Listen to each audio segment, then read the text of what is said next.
Media के माध्यम से सरकार की ओर से एक विनम्र अपील करना चाह रहा हूं आंदोलन पर बैठे हुए छात्र बंधुओं से। सरकार की ओर से चर्चा के लिए हम हर समय तैयार हैं। सरकार के दरवाजे खुले हैं। This is a standing invitation to all our youth friends. आप किसी समय भी कभी भी चर्चा करना चाहें, आपकी सुविधा अनुसार हम चर्चा के लिए तैयार हैं। प्रत्येक विषय को लेकर के, आंदोलन के विषय को लेकर के और उसके साथ साथ जुड़े अन्य विषयों को लेकर के भी चर्चा के लिए सरकार तैयार रहेगी। और जितना समय चर्चा के लिए लाजिम होगा उतना हम देने को भी तैयार हैं। We do not stand on prestige, we never stand on prestige. आपके साथ चर्चा में देश के स्वास्थ्य मंत्री और वरिष्ठ नेता श्री जेपी नड्डा जी रहेंगे। उनके हमरा उनके संग मैं भी रहूंगा और धीरे धीरे हम इसी चर्चा के माध्यम से समाधान की ओर बढ़ सकते हैं और समाधान से ही नया रास्ता भी निर्धारित हो सकता है। जहां भी आप कहें, चाहे आप रेजिडेंस पर कहें नड्डा जी की, तो वहां भी चर्चा हो सकती है। अगर आप कहें ऑफिस में, तो ऑफिस में भी हो सकती है। जैसे मैंने कहा, हमारे लिए ये कोई प्रतिष्ठा का विषय नहीं है।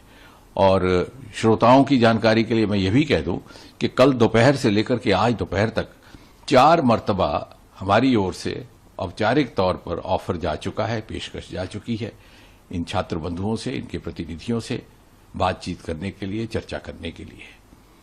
और प्रधानमंत्री श्री नरेंद्र मोदी जी स्वयं बहुत संवेदनशील है इस विषय को लेकर के। उन्होंने जैसे सुबह भी अपने कथन में कहा कि सर्वाधिक प्राथमिकता और इंपॉर्टेंस और महत्व वो देते हैं युवाओं के हितों को। और इसी से प्रेरित होकर के उन्होंने ये निर्णय लिया कि जितने भी पेपर लीक के जिम्मेवार दोषी लोग पाए जाएंगे उनको फास्ट ट्रैक के माध्यम से फैसला होगा, ताकि जल्दी निर्णय हो और एक निर्णायक कार्रवाई भी हो। And this is a part of the series of continuous steps being taken by the government for the safeguard of the welfare of the interest of the students. और इसलिए मैं एक बार पुनः बड़ी विनम्रता से आपसे अपील करता हूं कि आइए, बैठिए, चर्चा कीजिए और इस परिस्थिति का समाधान निकालने का हम एक ईमानदाराना प्रयास कोशिश करें। धन्यवाद। सरकार छात्रों की, युवाओं की मांग को स्वीकार करें। मंत्री खुद स्वीकार कर रहे थे, इसीलिए परीक्षा दोबारा हुई।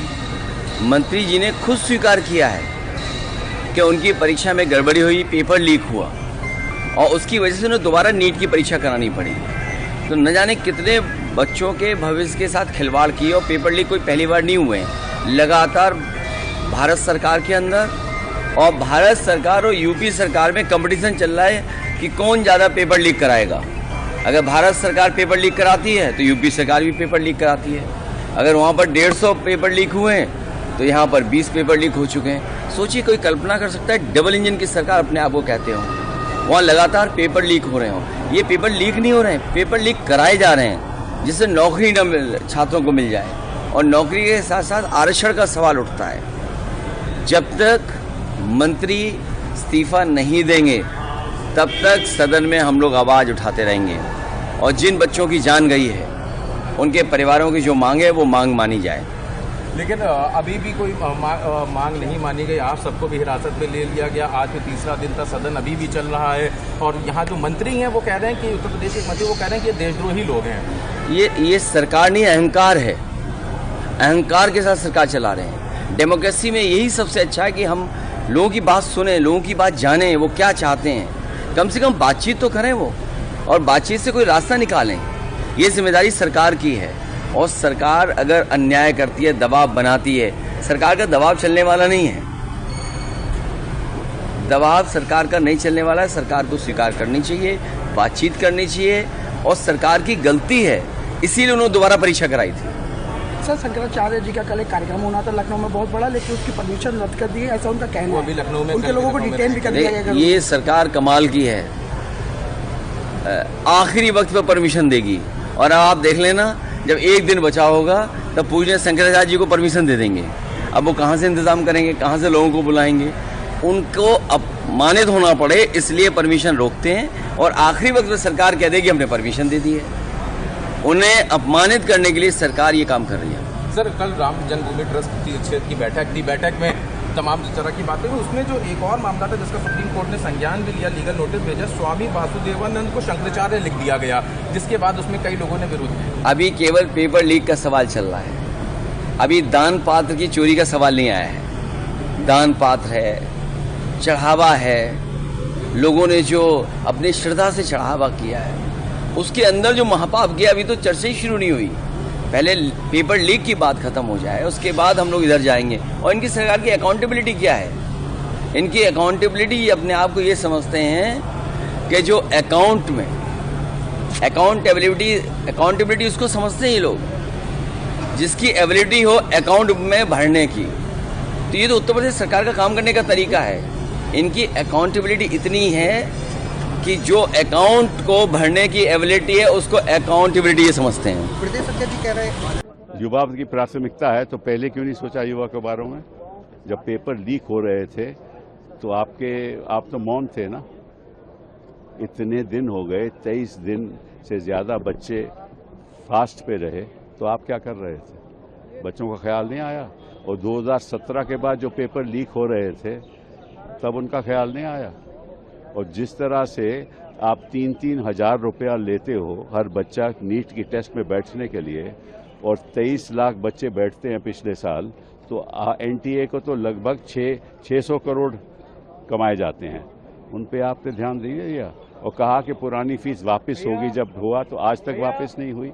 तो आप बच्चों की क्या बात करते हो? आप देखिए, आपका ध्यान केवल एक बात पे। आपका जो चीफ मिनिस्टर मध्य प्रदेश में, वो क्या कर रहा है वहाँ? वो वहाँ चीफ मिनिस्टर की सीट पे बैठ के जय श्री राम के नारे लगा रहा है। तो आपकी प्राथमिकता कुछ और है। फास्ट ट्रैक कोर्ट सोल्यूशन नहीं है। नहीं, फास्ट ट्रैक कोर्ट तो पहले अपने ऊपर बैठाए ना, जो इन्होंने अपने मंत्री लिए हैं। फास्ट ट्रैक पहले उनके बैठाएं जो असंवैधानिक है।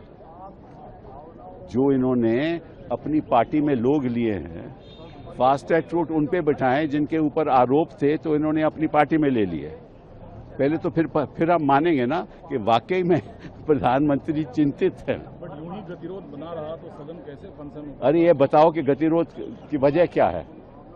क्या वजह है ये? ना गतिरोध की वजह ये खुद इनका तो केवल एक एजेंडा है देश में, वो हिंदू मुस्लिम का है। इन्होंने पिछले 2014 के बाद शिक्षा की कभी बात की कभी शिक्षा की बात? बोला सदन में कि शिक्षा के बारे में चर्चा करें? बोला? कभी भाषण में शिक्षा के बारे में बात की? मतलब कि अरिथमेटिक की बात करते हैं कि 7 और 1 8 और 2 और 6 8, इससे कोई शिक्षित नहीं हो जाता। तो मैं प्रधानमंत्री जी से आग्रह करूंगा, देश के भविष्य के बारे में सोचिए, अपने भविष्य के बारे में सोचना बंद कीजिए।